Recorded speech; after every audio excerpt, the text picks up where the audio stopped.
How confident are you in the Baltimore Ravens' ability for their offense to bounce back? Go ahead and put it in the comment section because I want to hear from you.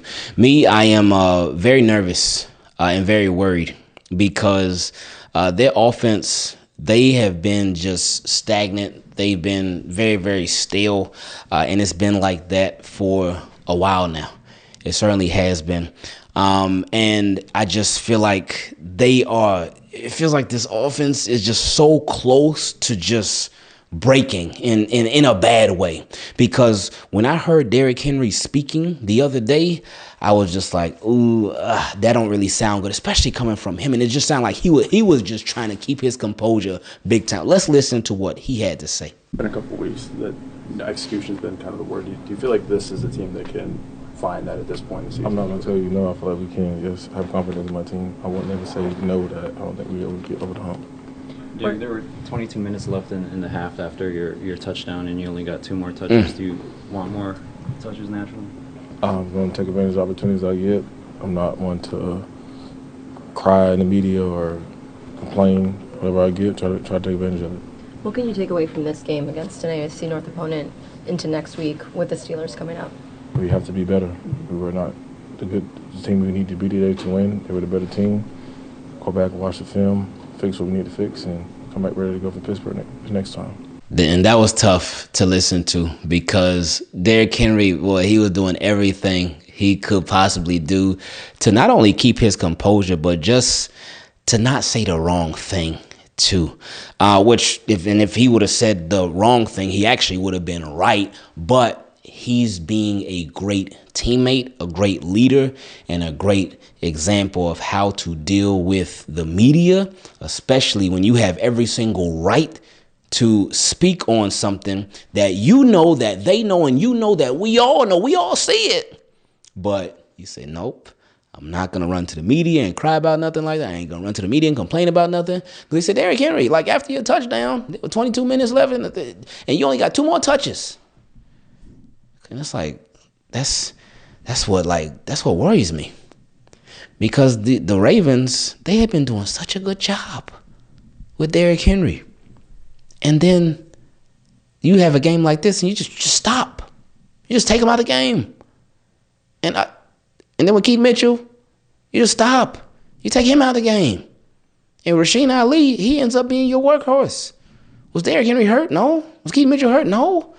So I get so confused with the reasoning with that. Now, just back to the offense overall, I am worried about them. But what I will say, yes, there were 5 turnovers. Oh, my gosh, there were 5 turnovers. There was the Lamar 2 fumbles. There was a Zay Flowers fumble. There was an Isaiah Likely fumble. Then there was an interception. But one thing I will say is that Lamar Jackson, while he did not have a good game the other night, he did look healthier. And it wasn't like the Baltimore Ravens offense just couldn't do anything. It's just the fact that anything that they did do that was a positive, it got taken away from them. They lost it. Like, literally. Because, again, there was the strike to Zay Flowers for the touchdown. But, again, they called offensive pass interference. And there was the Isaiah Likely, what should have been a touchdown too, but the fumble at the 1. So it's like the offense, they show you, like, hey, we can still move the ball. We can still get this thing going. And they obviously need a lot more than what they put out the other day. So I still do have a level of hope with this team, with this offense specifically. But when is it going to happen? When are we going to get the offense of old? The offense that we used to? The offense where Lamar Jackson throws 3 touchdowns and we're like, oh man, that's normal Lamar Jackson type of stuff. Where Derrick Henry, he gets like 120 yards rushing. He'll have 2 touchdowns, something like that. Where Zay Flowers, he'll get over 100 yards and we see him being used all type of way. Rashad Bateman, he may have like 50 or 60 yards, but he'll have like 2 touchdowns. Well, when are we going to see Isaiah Likely back in the end zone? Mark Andrews going off. DeAndre Hopkins mossing somebody for a big play. Like our offense has we've been missing all of that recently. all of it. But I do still think that there's hope. Now we have my favorite part of the videos where we get to feature your questions. Let's get straight into it. First one came from DP2. He said, Ingraven, I hope all is well with you and the family. Had an amazing day. I want to start by saying that I am thankful for Team Keep It Clean and appreciate all that you do. Hey, I appreciate you, my friend. Thank you, man. He said, my son and I took my grandson Chase to his first Ravens game versus the Bengals, and he had some insightful observations, and I would like to hear what you think about them. Okay. Chase about to break it down, huh? Let's see what he had to say. He said he plays DB at Delaney High School here in Maryland and mentioned how the Ravens receivers and running backs play desperate football. They understand the bad state of the offensive line and lack of confidence in the offensive performances caused them to focus more on yak than ball security, resulting in fumbles and mistakes. He said a desperate receiver whose team is behind is easier to cover than one focused on securing the pass and their team is leading. Ooh. That is interesting. Wow. Man, he already sound like he a head coach. Already. And wow. Ooh, I like this. Anyway, he said second. He pointed out how when the offense, but actually that does make sense. Because talking about how the Ravens receivers and running backs, they play desperate. They understand the bad state of the offensive line and lack confidence in the offensive performance. That makes so much sense. It really does. And I think it goes down to everybody. Lamar, I don't think he trusts the offensive line. Derrick Henry, he don't trust the offensive line. But then the receivers too. With the receivers, with the offensive line, because their job relies heavily on the offensive line. Because their job relies heavily on the quarterback. And the quarterback, in order to get them the ball, he got to get time and he got to get protection. And if he ain't getting none of that, then they ain't getting the ball like that. It makes their job a lot harder. So they can start pressing, they can start getting all frustrated and stuff. Oh, that make it, boy, you on it. Like, yeah, he knows some stuff, don't he? Anyway, he said second, he pointed out how when the offense takes the field and you watch Lamar, receivers and running backs in the huddle, you can see from the body language the division among the team. He feels they do not function as a unit and Harbaugh has lost control. You know, that's crazy. It's crazy timing and it's just crazy because how we started this video off, just talking about the offense and how we just feel like they barely holding on, man. And it just feels like they're just about to break, but not in a good way. And this would line right up with that. I'm gonna be watching for that a lot more in the next game. I haven't really been watching the pre-snap stuff like that. I really haven't been focused on that, but this is a great observation. He said, my 2 cents is as long as Lamar remains an NFL cash cow for Bisciotti, the state of the Ravens will not change. When fans decide they no longer want to pay to see a losing team, even with Lamar Jackson, then things will change. Money moves billionaires, not football. He said, appreciate your time and hope you have a good season. I appreciate you, DP2. That's so tricky, man. Because I know a lot of people have said that same thing about Bisciotti. Like, hey, Ravens fans, stop going to the game, stop supporting the team like that financially and whatnot. And that's a hard ask to do. It really is. Because it's something that people enjoy, something that people love. Obviously, they don't like the team losing. They don't like the team being sorry. They don't like a lot of decisions that the team makes. And yes, Bisciotti is the owner, and he the one that got all that bread. And he could make some changes that could really fire up this team for sure. But he would have to be the one to make the call. And yeah, you're right. Like money, like he's a billionaire. Like the Ravens win. I'm sure he's great. But if the Ravens lose, the biggest thing for him making money. The Ravens making money, he got a big smile on his face because he's a businessman. We as fans, we care about the wins. We care about them going to the Super Bowl and stuff. We care about all that. And I'm not saying that Steve Bisciotti doesn't care about that, but he's a billionaire. So, like, the Ravens are one of his businesses. It ain't like, oh, I'm only the Ravens owner and that's it. No, man. He got bread in a lot of different places. So, now he did come out and say, like, I think last offseason, like, yeah, hey, I'm tired of waiting. We need to win. So, I think it should, in my opinion, if that's truly how you feel, it shouldn't take fans to stop spending money on a team in order for you to make adjustments to really get this team right. If that's truly how you feel, then you should be very proactive in just fixing it and getting it fixed and getting it right. And that should make you proactive in making some tough decisions. Next question came from my guy, Denzel. He said, what's up, Ingraven? Hope all is well. Normally I say a joke here, but the Ravens' offensive play has been a joke enough. I tried to stay positive through these last 5 games, but something was just nagging at me. We were winning these games, but still didn't feel satisfied. Then this Bengals game happens, and it made my worries come to light. The Cincinnati Bengals, known for their terrible defense, made us look like the mediocre team that we truly are. It's so obvious. It starts in the trenches. This offensive line is terrible. It's not hard to see that by having a bad offensive line, it makes everyone else look bad as well.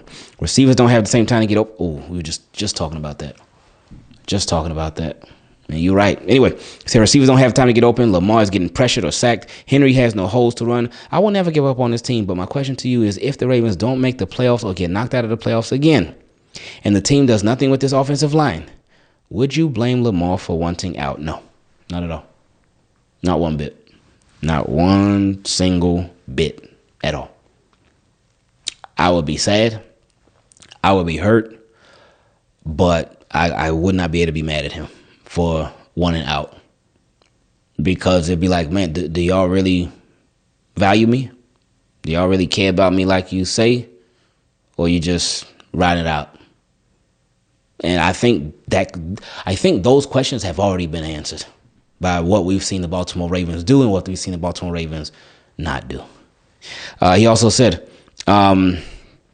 P.S. Todd Monken needs to be held accountable big time. Yeah, he does too. For when he has his blunders. Yeah, anybody who has their blunders, they need to all be held accountable. Everybody needs to be held accountable for sure. He said, anyway, just like Lamar, if this team don't get it together, I'm out. Next question came from my guy, Vaughn. He said, how much would you put these losses on EDC? He always tried to depend on these 4th-round draft picks that's just not going to be good. And also, he re-signed Rashad Bateman, and he never did nothing to earn his money. It ain't like Rashad Bateman got a boatload of money. But you saw Rashad Bateman last year. He was doing this thing last year. And it was looking like, okay, all right, Rashad, this is what we've been waiting on. This is it right here. But then this year, it's been real quiet. Now, we know with the offensive line, that obviously doesn't help. But it's been like really, really quiet with Rashad Bateman. But it's also been really, really quiet, minus the game against the Bengals with Isaiah Likely. But the game against the Bengals was loud in a bad way for Isaiah Likely. But it's been very, very quiet with him as well. So, yeah, it's just those two just said it ain't been working out for them. But when you said they tried to depend on these 4th-round draft picks, yeah, I mean, every single pick ain't going to be a first-rounder. Because you think Lamar Jackson, first-rounder, Derrick Henry was a big free agent acquisition. Pat Ricard, undrafted rookie free agent. So that's your I formation right there. Lamar in the center. And the center is a first-round pick. But then the right guard, Daniel Falele, was what, I think he was a 4th-round pick. Roger Rosengarter was a 2nd-round pick. Andrew Voorhees was like 6th or 7th round pick, I think 7th. Ryan Stanley's a 1st round pick. Zay Flowers a 1st round pick. Rashad Bateman a 1st round pick. Mark Andrews a 3rd round pick. Isaiah Likely, I think he was a 4th round pick. He's a really good one. But so yeah, it's a mix. It's a mix. But anyway, he said he hasn't even had a 1,000-yard season. But still, like, again, last year he showed a lot of promise, man. And he was a scoring machine last year. I don't know. I can't say machine, but he was getting in the end zone a good amount of times. He said he needs to go out and get a good wide receiver too for Zay Flowers and get a good pass rusher and stop trading and drafting nobodies. He's depending on old Kyle Vanoy. Kyle Vanoy, his time is coming to an end. And John and EDC, they gotta go. Whew, my God, Vaughn, he tired of it. He tired of it. I get his frustration though, man, because it's like my guy Vaughn just basically saying he just want players that's gonna produce. Now I will say with Rashad Bateman, sometimes he can have these quiet stretches. And out of nowhere, boom, oh hey, there go Bateman. But this year it's been different, man, not in a good way. So hopefully he can get back to just being more involved. But I don't know, man. I don't know. This ain't been a good season for him. He hasn't been bad. He just ain't been involved. He just ain't been involved hardly at all. But as far as EDC and John having to go, hey, you better talk to Bashotti about that one. Where do the Ravens go now? Next question came from my guy Eddie. He said, "Hey, Ingraven, hope all is well with you and the family. I've had a minute to cool down since my last mention, so apologies for any errors in that one. English isn't my first language. It's all good, my friend. No apologies necessary." He said, "I was thinking more about what you said in your recent video about the tough decisions coming up in the offseason, especially with Zay Flowers, Linderbaum, and the long list of pending free agents. It really feels like the Ravens are in for a major retooling, not just another round of quick fixes, but then it hit me. Lamar has only 2 years left on his contract, and Derrick Henry might only be around for one. Let's be real, EDC has a huge rebuild ahead of him, and with his cautious approach, stacking draft picks, and rarely making big splash signings, this could take some time. So my question is, how do you convince Lamar and Derrick Henry to stick around knowing it might take a few years before the team is truly competitive again?" I don't think you can. Unless, you cough up a bunch of money. But I think it will take action. It will take action. The bread, you could offer them a contract, but at the same time, I could see Lamar being like, "Hey, okay, what are y'all going to do with this offensive line? Do that first, and then come talk to me. I wouldn't see him signing another contract extension with because he has power. He really does. He has power because he has no trade clause and he has a $75 million cap hit for the next 2 years. So the Ravens have to do something with him. So he could force something. So, and with Derrick Henry, Derrick Henry would be the same, not the same way because he ain't got as much power, but with Derrick Henry, he'd be like, "Hey, what's happening here?" I feel like Lamar will be able to say, if Lamar gets something better, if Lamar get the offensive line fixed, it shouldn't take him having to say something. Ravens should see it. But if they get that offensive line fixed, then Derrick Henry would obviously benefit immediately because that would open up stuff for him. So it goes hand in hand. Anyway, he said, and honestly, based on their body language and recent interviews, I'm not fully convinced they want to stay. Ooh, see that video we played of Derrick Henry at the top of the video. And then my guy's question, Chase, who plays high school ball, his breakdown, he talked about that body language too. A lot of people are seeing the body language, man. They really are. They're seeing the body language and how it just seems to be off, and off by a whole lot. A lot of times you can say this, that, and a third. You can say all the right words, but if your body language is off, that can really tell how you feel about something. And a lot of people are noticing that with the Baltimore Ravens. They just see it's off. The body language is off. The vibe is off. The team is off. But anyway, continuing, he said, "I'm not fully convinced they want to stay. And this might be controversial, do you think the Ravens should consider trading them to bring in more high-end pieces instead of more long-term developmental projects?" That would be counterproductive. You said, so trade Lamar Jackson and Derrick Henry to bring in more high-end pieces? You trade Lamar Jackson, where do you go from there? What high-end piece do you bring to replace a Lamar Jackson? And then trade Derrick Henry too? So it's, that would be counterproductive in my opinion. He said, and when you add in the possibility of Monken leaving, bringing in a new offensive coordinator and a new system, Harv staying and Zach Orr still at DC, how do you tell those guys there's a clear path for? Oh my goodness, that is such a great point. Wow. Ooh. Now, I wonder how they feel about Todd Monken. I wonder how much of those reports were true and who they came from. Obviously, there's some of that stuff that we'll never know. But it did say that those reports are saying, oh, Todd Monken don't put the players in position to have success on offense, obviously. I wonder who that was from. I really do. He said, and just like the Ravens Super Bowl window, I'm out. Next question came from High Ground. He said, I think tonight officially marks the end of the Ravens window for the next few years. We scored 14 points against one of the worst defenses of all time. Knew that we lost as soon as likely fumbled. I knew that all the momentum was gone, and I was right. Oh, well, can't expect to win a game with 5 turnovers. No idea what's happening to Lamar, man. Pre-Chiefs game looked like MV3, and now he looks like early 2020s Lamar. The rushing threat. The O-line is still horrid. We don't have a true... Oh, he said it looks like early 2020s Lamar minus the rushing threat.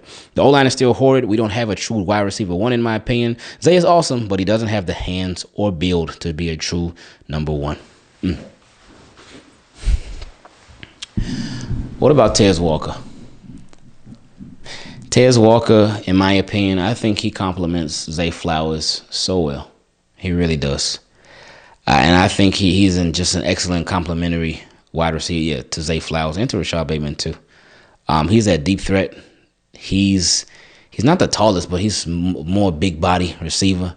So yeah, I would like to see more of him. But anyway, continuing, he said, we desperately need to draft a sign a wide receiver in free agency.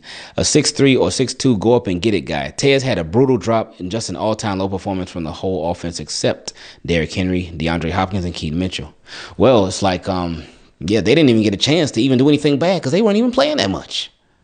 Now, DeAndre Hopkins, he don't really play often. He don't play much for the Ravens. He'll be in there every now and then. But Derrick Henry and Keaton Mitchell, they be playing a lot. But not in that game. Anyway, he said Cheeto played great and deserves an extension. Can't say the same about Marlon Humphrey. He's washed and a liability on defense. Marlon Humphrey's up and down. I can't say he's washed. He's up and down. He will make some great plays, but then he will give up some plays to He said, we did not put enough pressure on Burrow and kept letting Chase get a first down running the same route, a 10-yard out. We have a lot of holes on this team, and if sellers come out of this draft, it might be worth a pick if he slips to round 2 or 3, so we can develop him behind Lamar. So he's a quarterback then. I don't see Lamar staying for much longer, sadly. He's my favorite player, but all good things come to an end, and I don't see him winning a ring here with this team, especially the way the roster is constructed. A lot of people feeling the same way about Lamar Jackson. Feeling like this is about to be a wrap for him in the Baltimore Ravens. He said, now for the real question, what do we do from here? Praying for a win next Sunday, and I hope you and the family had a great day. What do the Ravens do from here? You just try to win. You try to win out. They still have an opportunity, and they still have an opportunity. Everything that they want is still literally right in front of them, but it's up to them to actually go and get it. Will they go and get it, especially with this team in the state that they're in? We hope so. But confidence ain't super sky high right now, but we certainly hope so.